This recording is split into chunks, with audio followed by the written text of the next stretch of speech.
பாதாம் பிசினை பயன்படுத்தி பாயாச ரெசிபி பார்த்துருப்பீங்க நிறைய பேர் செஞ்சு. ஆனால் பாதாம் பிசின் வச்சு சூப்பராக இன்றைக்கி கஸ்டர்ட் பண்ண போகிறோம். ஜூன் மாதம் ஆகியும் இன்னும் வெயில் குறைஞ்ச பாடு இல்லை. ஆனால் இந்த வெயிலை சமாளிக்கிறதுக்கு பாதாம் பிசினை வச்சு இன்றைக்கி ரொம்ப ரொம்ப டேஸ்ட்டாக செம்ம ஹெல்த்தியாக கொஞ்சம் கூட கலர் சேர்க்காம சூப்பராக ஒரு கஸ்டர்ட் ரெசிபி எப்படி செய்கிறதுன்னு பார்ப்போம். அதுக்கு முதல்ல 10 போல் பாதாம் பிசினை நைட்டே தண்ணியில் ஊற போட்டுருங்க. நல்லா ஒரு 12 மணி நேரம் ஊறிச்சுன்னா சூப்பராக ஊறி வரும்.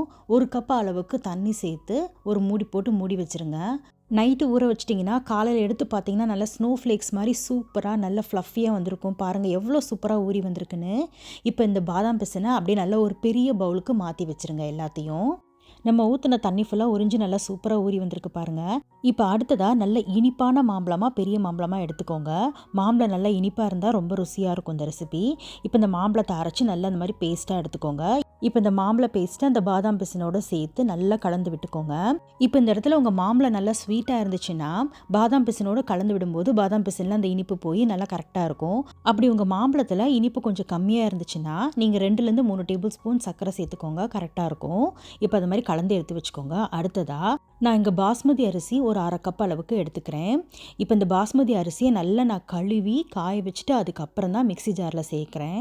சில நேரம் பாஸ்மதி அரிசியில் நிறைய ஸ்டார்ச்சு அதுக்கப்புறம் கொஞ்சம் அழுக்கு இருந்துச்சுன்னா அதுவுமே இந்த தண்ணியில் போயிடும். அதுக்காக தான் இந்த ஸ்டெப் பண்ணுறோம். இப்போ பாஸ்மதி அரிசி இந்த மாதிரி கொரப்பாக அரைச்சி எடுத்துக்கோங்க. ரொம்ப நைஸாக அரைக்கக்கூடாது.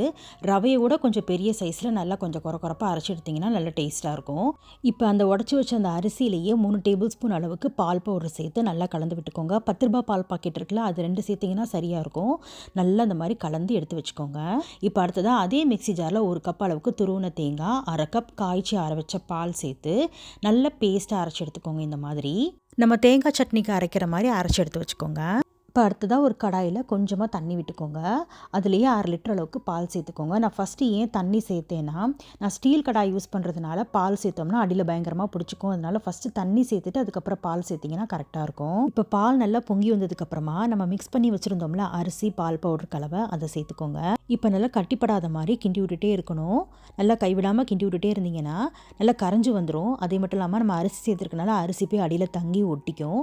அதனால் கண்டிப்பாக கிண்டி விட்டுட்டே இருக்கணும். அப்போ தான் சீக்கிரம் அரிசி நல்லா வெந்து வரும். இப்போ அரிசி நல்லா முக்கால்வாசி வெந்து வந்ததுக்கப்புறமா அதில் நம்ம அரைச்சி வச்சுருந்தோம் பார்த்தீங்களா அந்த தேங்காய் பேஸ்ட்டு, அதை சேர்த்துக்கணும். அந்த தேங்காய் பேஸ்ட்டை ஃபுல்லாக சேர்த்துட்டு மிக்ஸியை கழுவி இந்த தண்ணியும் கொஞ்சமாக ஊற்றிக்கோங்க. இப்போ நல்லா கலந்து விட்டுக்கோங்க. இப்போ அடுத்ததாக உங்கள் இனிப்புக்கேற்ற சர்க்கரை 1 கப்போ இல்லை 1/2 கப்போ சேர்த்துக்கோங்க. நான் இன்றைக்கி 1/2 கப் தான் சேர்க்குறேன். சேர்த்து நல்லா கலந்து விட்டதுக்கப்புறமா ஏலக்காய் பொடி ஒரு 1/4 டீஸ்பூன் சேர்த்து நல்லா கலந்து விட்டுக்கோங்க. நான் இன்றைக்கி ஃப்ளேவருக்கு ஏலக்காய் பொடி மட்டும் தான் சேர்க்குறேன். இப்போ நல்லா இந்த மாதிரி கெட்டியாகி வரும். நல்லா திக்காக கெட்டியாகி வந்ததுக்கப்புறமா அதை எடுத்து நல்லா ஆற வச்சுருங்க. ஒரு பவுலில் ஊற்றி நல்லா ஆற வச்சுருங்க. வெளியிலே நல்லா ஆறுனதுக்கு அப்புறமா அதை எடுத்து ஃப்ரிட்ஜில் ஒரு 10லேருந்து 15 நிமிஷம் வச்சிங்கன்னா நல்லா சில்லுன்னு ஆயிரும். நல்லா சில்லுன்னு ஆனதுக்கப்புறமா அதை எடுத்து இந்த மாதிரி குட்டி குட்டி பவுல்ஸில் ஊற்றிக்கோங்க. உங்ககிட்ட கண்ணாடி பவுலோ சில்வர் பவுல் டம்ளர் எதுனாலும் சரி, அதில் அரைவாசி வர அளவுக்கு ஃபஸ்ட்டு ஊற்றிக்கோங்க. எல்லாத்தையுமே இந்த கீரை எல்லாத்தையுமே ஊற்றிக்கோங்க. அதுக்கப்புறமா நம்ம கலந்து வச்சுருந்தோம் பார்த்திங்களா அந்த பாதாம் பிசின் மேங்கோ பேஸ்ட்டு, அதை இப்போ மேலாப்பில் ஊற்றிக்கோங்க. அந்த கீரை அடிவாசியில் ஊற்றிட்டு அதுக்கப்புறம் மேலாப்பில் இது ஊற்றுனீங்கன்னா பார்க்க டபுள் லேயராக அழகாக இருக்கும். இப்போ இந்த மாதிரி நல்லா மேலே ஃபில் பண்ணி விட்டுருங்க ஃபுல்லாத்தையுமே. அதுக்கப்புறமா உங்களுக்கு பிடிச்ச மாதிரி நட்ஸ் எது இருந்தாலும் சரி, பாதாம் பருப்போ முந்திரி பருப்போ பிஸ்தா பருப்போ இல்லை எதுனாலும் சரி, அதை அப்படி மேலாப்பில் க்ரஷ் பண்ணி தூவி விட்டுக்கோங்க. பார்க்க அழகாக இருக்கும். இல்லை உங்ககிட்ட நட்ஸ் எதுவுமே இல்லையா, பரவாயில்ல, இது இப்படியே சாப்பிட்லாம். அவ்வளோ சூப்பராக இருக்கும். செம்ம டேஸ்ட்டாக இருக்கும். 2 லேயரில் இருக்கிறதுனால பார்க்கவும் ரொம்ப அழகாக இருக்கும். நல்லா ப்ரெசென்டபுளாக கொடுக்குறவங்களும் விரும்பி சாப்பிடுவாங்க. அது மட்டும் இல்லாமல் பாதாம் பிசின் நம்ம உடம்புக்கு ரொம்ப ரொம்ப நல்லது. அதில் எண்ணற்ற மருத்துவ குணம் இருக்குது. அது மட்டும் இல்லாமல் இப்படி செஞ்சு கொடுத்தீங்கன்னா டேஸ்ட்டும் ரொம்ப நல்லாயிருக்கும். கண்டிப்பாக நீங்களும் ட்ரை பண்ணி பார்த்துட்டு எப்படி இருந்துச்சுன்னு சொல்லுங்கள்.